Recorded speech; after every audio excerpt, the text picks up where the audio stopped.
کہ ہم کہتے ہیں آپ مزاج کا قتل نہ کریں، صحیح،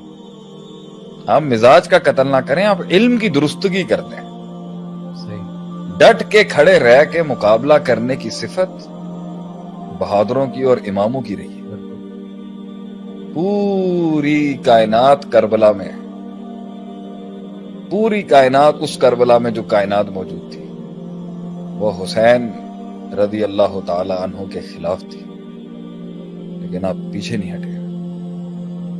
اور دنیا نے دیکھا کہ نبی صلی اللہ علیہ وسلم کا خون حق کے لیے، کیونکہ وہ صفت عالیہ تھی۔ میں اس موقع کے اندر کوئی دوسری بحث نہیں کھولوں گا، آپ ایک حق، آپ ڈٹنے والی صفت کو نہیں ختم کریں اگلے کے، صحیح، علم کو درست کریں، علم کی درستگی کر لیں گے ہم۔ صحیح، اس لیے میں یہاں پہ کہوں گا کہ اخلاق بغیر علم کے بڑا نقصان دہ ہوتا ہے۔ جذبات بھی بغیر علم، جذبات بغیر علم کے اور اخلاق کے اوصاف جو ہیں، چاہے وہ مذموم ہیں یا محمود ہیں، وہ دونوں بغیر تزکیہ اور علم کے فساد ہی ہوگا۔ ہم نے ہمیشہ کا علم بغیر اور علم بغیر تزکیہ نفس کے فساد ہی ہوگا، اور اوصاف بغیر علم کے فساد ہوگا۔ اس لیے بندے کے اوصاف اور اس کی صفات اور ایٹریبیوٹس بغیر علم کے فساد اور علم بغیر تزکیہ نفس کے فساد۔ تو ڈٹنے کی صفت، شجاعت اور بہادری کی صفت، اپنے من میں ڈوب کے پا جا سراغ زندگی کی صفت، اپنے من کے رستوں پہ چلنے کی صفت، تنہا چلنے کی صفات، ریوڑ سے ہٹ کے زندگی گزارنے کی صفت، اور پھر ریوڑ کے ساتھ چلنے کی صفات، لیکن ایک وقتی تنہائی، ایک وقتی علیحدگی، ایک وقتی معاشرے سے آئسولیٹ ہونا، غار ہرا میں چلے جانا، 36 سال کی مبارک عمر، دنیا کسی اور ڈگر پہ ہے، زمین اور آسمان کا امام ہے، وہ ایک غار میں بیٹھا ہے اور سوچ رہا ہے، اور تنہائیوں کے اندر اب انتظار کر رہا ہے، فیصلوں کا انتظار کر رہا ہے، ہدایات کا انتظار کر رہا ہے، روایات کا انتظار کر رہا ہے، تغیرات کا، ایک انقلاب کا انتظار کر رہا ہے۔ اس صفت کو تو آپ نہیں ختم کر سکتے۔ یہی تو کسی ویژن اور کاز کے لیے شہادتیں اور جان دینے کا جذبہ جو ہے، یہ تو نہیں ختم کر سکتے۔ تو اگر وہ غلط ہے تو صفت کے آگے، اس کی طاقت اور پاور کے آگے علم کو ٹھیک کریں آپ اس کا، کہ یہ غلط علم کے لیے تم کھڑے ہو گئے، صحیح، یہ غلط تجربے سے تم کھڑے ہو گئے۔ اصل کام ہے یہ اس کرنا۔ کے ڈٹنے کی صفت جو ہے اس کو قائم رکھیں، لیکن جو اس کی بنیاد ہے، جس پہ وہ کھڑا ہے یا جس پہ اس نے سٹانس لیا ہوا ہے، اس پہ اس کو جو ہے وہ دلیل یا پھر اس کا جو سٹانس ہے وہ واضح ہو کہ وہ کیوں کر رہا ہے، یعنی اس کا وائی جو ہے وہ مضبوط ہو، وائی مضبوط ہونا، وائی اس کا جو ہے وہ اچھا ہو اور کلیئر ہو، کلیئرٹی کے ساتھ ہو، اور اس کے بعد اس کے اوپر سٹانس لے۔ اور معاشرے میں یہ کام مربی، رہبر، کاؤنسلرز، علماء، اساتذہ، معلمین، مینٹورز، انہی کا کام ہے نا، یہ معاشرے کے بڑوں کا کام ہے نا کہ وہ اس کو صحیح کریں گے۔ بچے کی، قوموں کے، جوانوں کی صفات، مقابلے اور ڈٹنے کی صفات تو قوم کے لوگوں کی نہیں ختم کی جا سکتی۔ اللہ کے نبی صلی اللہ علیہ وسلم نے جو مکے میں اعلان کیا، تو اللہ کے نبی صلی اللہ علیہ وسلم نے جا کے حضرت بلال کو یہ نہیں سکھایا تھا کہ ڈٹنا کیسے ہے، ان کو حق سمجھایا تھا کہ حق کیا ہے۔ وہ احد کی جو آوازیں نکل رہی تھی، وہ اللہ کے نبی صلی اللہ علیہ وسلم نے کسی حدیث میں بلال رضی اللہ تعالیٰ عنہ کو نہیں سکھایا تھا کہ تم نے احد پہ ڈٹے رہنا ہے، بلکہ جو صفت تھی وہ ان کے اندر انیٹ تھی، لیکن اللہ کے نبی صلی اللہ علیہ وسلم نے وہ جو جذبات تھے اس کو ایک بنیاد دی، وہ علم دیا کہ یہ حق ہے، اس پہ انسان مر بھی جائے، کٹ بھی جائے تو وہ کامیاب۔ تو مکی دور کو جس بہادروں کی ضرورت تھی، وہ بہادری تو مکی دور کے بہادروں کی کیا ہی بات، اور جب پوری دنیا کی ورلڈ پاورز نے مدینے پہ حملہ کرنا تھا تو مدنی دور کے بہادروں کی کیا ہی بات، لیکن مکی دور کے بہادروں کی کیا ہی بات کہ کوئلوں پہ لٹا دیا گیا خباب بن ارت، اور ان کے جسم کی چربی جب کوئلوں پہ جلتی اور اس سے پانی نکلتا، اس سے وہ کوئلے بجھتے مگر وہ دین نہ چھوڑے۔ یہ بہادری کی صفت کو آپ اسلام سے نکال دیں گے، مسلمانوں سے نکال دیں گے، تو کیسے ہم نے آخری وقت تک ڈٹنا ہے؟ اگرچہ آرٹیفیشل انٹیلیجنس کا دور آ گیا ہے، روبوٹکس کا دور آ گیا ہے، سائبر سیکیورٹیز کا دور آ گیا ہے، آپ مرد مومن کے اندر اپنے ویژن کے لیے اصحاب الاخدود، اصحاب البدر،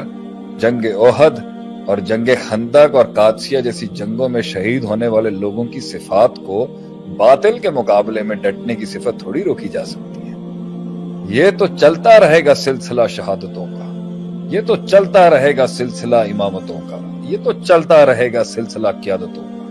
یہ تو چلتا رہے گا سلسلہ موت کے ساتھ ان شہیدوں کی رفاقتوں کا، یہ کبھی نہیں رک سکتا۔ ہاں، علم اور اس کا منہج اور اس کی ڈائریکشن ہمیشہ کوسچنیبل رہے گی، اگلے کے اخلاص پہ تھوڑی شک کیا جا سکتا ہے۔ بالکل، مجھے لگتا ہے مجھے تھوڑا موضوع سے قریب آنا چاہیے۔ صحیح۔ شیخ، ویسے تو آپ نے اپنی سٹوری نہیں سنانی لوگ، اچھا جی۔ لوگ مانگتے رہے اور کہتے رہے، شیخ بتا رہے کہ ہوا کیا ہوا کیا۔ آپ کی ایک دفعہ جب جیت کا سفر جو ویڈیو وائرل ہوئی تھی اس پہ ایک کامنٹ تھا کہ یار یہ عام آدمی نا بولے کچھ ہوا ہے،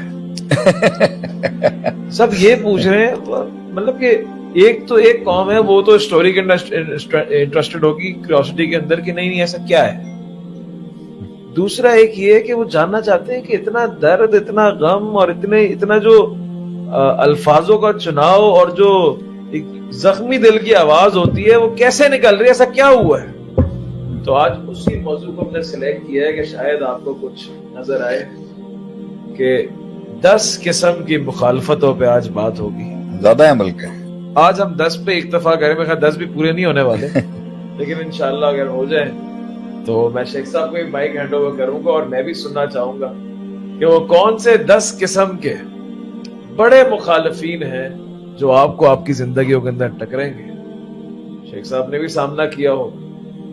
اور ہر انسان کہیں نہ کہیں کسی نہ کسی نہج کے اوپر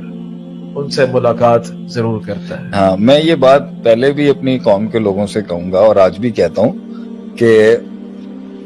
میرے سننے والے، میرے سامعین اور میرے چاہنے والے یا میرے نہ چاہنے والے جو لوگ بیٹھے ہیں، میرا کبھی بھی یہ دعویٰ ہی نہیں رہا کہ بھائی پوری کائنات کے سارے ایکسپیرینسز بھائی میرے ساتھ ہو گئے۔ میں اس بات کی بھی تھوڑی سی بات کو میں پسند نہیں کرتا کہ لوگ شاہ صاحب کے بارے میں یہ بات کہہ دیتے ہیں کہ بھائی ان کے ساتھ تو سارے ہی مسئلے ہوئے ہیں سوائے ایک مسئلے کے۔ میری نظر میں قوم کے ایک رہبر اور ایک استاد کے لیے ایسے الفاظ استعمال نہیں کریں گے۔ مخالفتیں میں کہوں گا، لیکن میں ایک پازیٹیو کیریکٹرسٹک کے تحت ہر آدمی کا دفاع کرنا لازم سمجھتا ہوں جنہوں نے خدمت کی ہے لوگوں کی۔ تو لیکن میں یہ کہتا ہوں ایسی کوئی بات نہیں ہے جو میں بیان کر رہا ہوں یا کوئی اور بیان کر گیا ہے جو لوگوں کی زندگی میں، اب آپ بھی اپنی زندگی سنائے گا نا، ابھی اس میں سے بھی بہت اصول نکلیں گے۔ آپ کی زندگی میں بھی بہت غم ہوں گے، غم تو ویسے بڑے عظیم غم ہوں گے اباب صاحب کو، لیکن میں کوئی انوکھا انسان نہیں۔ میں نے ہمیشہ سے یہ بلیو کیا ہے کہ آواز بنو، یہ مت کہو کہ صرف میں ہی ہوں۔ تو سسٹم میں آپ کہیں بڑے بڑے بزنس مین ہیں، بڑے بڑے سائنٹسٹ ہیں، بڑے بڑے پولیٹیشنز ہیں، بڑے بڑے لوگ ہیں، چھوٹے موٹے لوگ بھی ہیں۔ آپ یہاں سے منظور کالونی چلے جائیں، وہاں سے ایک شخص نکال لیں، اس کی کہانی سن لیں گے، آپ کو کتاب مل جائے گی۔ منظور صاحب جو تھے نا جن کے نام پہ کالونی ہے، وہ ایک کہانی ہوں گے، وہ خود بھی ایک کہانی ہوں گے۔ تو یہ کہنا کہ جی صرف ہماری کہانی کے اندر کوئی ایسا بات آ گئی، ہماری کہانی کوئی شیخ عاطف کی ایسی ہو گئی جسے سننے کے اوپر جو نا کوئی خزانے مل جائے، ایسی کوئی بات نہیں۔ ایک بس شرم حیا ہوتی ہے۔ اصل میں وہ اس لیے ہم کہتے ہیں، دیکھیں ہر انسان گزرتا ہے بہت سارے فیزز سے لائف کے اندر اور مسائل سے۔ ایک جو انڈسٹریلسٹ ہے وہ بھی اکانومی کو دیکھتے ہوئے، بزنس کو دیکھتے ہوئے وہ بھی کسی مسئلے سے گزر رہا ہوگا، اور ایک کھوکے والا بھی گزر رہا ہوگا۔ لیکن جو فرق آتا ہے نا کہ وہ سارے ایکسپیرینسز کو ریلیٹ کر کے اور اس سے جو ہے خلاصہ نکالنا ہے، وہ ایک بس ایک یہی اللہ نے کچھ دیا ہے تو وہی ہم بیان کرتے ہیں، اور وہی ہم آپ سے بھی سیکھتے آئے ہیں، حالانکہ بہت ساری چیزیں، لیکن ہم اس پہ غور و فکر۔ اصل چیز کیا ہے، لوگ گزر رہے ہوتے ہیں۔ اب یہاں پر بھی کسی کا کامنٹ آیا تھا I am fighting since 2013، اب بندہ 8 سال سے لڑ رہا ہے، لیکن 8 سال کے اندر کتنے، پہلے تو آپ ان کو بولیں کہ جتنے بھی لوگ ہیں وہ ٹیگ کر لیں، کیونکہ آج بڑے مسائل سولو ہو جائیں گے جو جوابات ملیں گے۔ مخالفوں کو ٹیگ کر لیں، مخالفتوں کو ٹیگ نہ کریں، اپنے یاروں دوستوں کو ٹیگ کریں، اور جن لوگوں کے مسئلے صرف ان کی اسٹریٹجیکل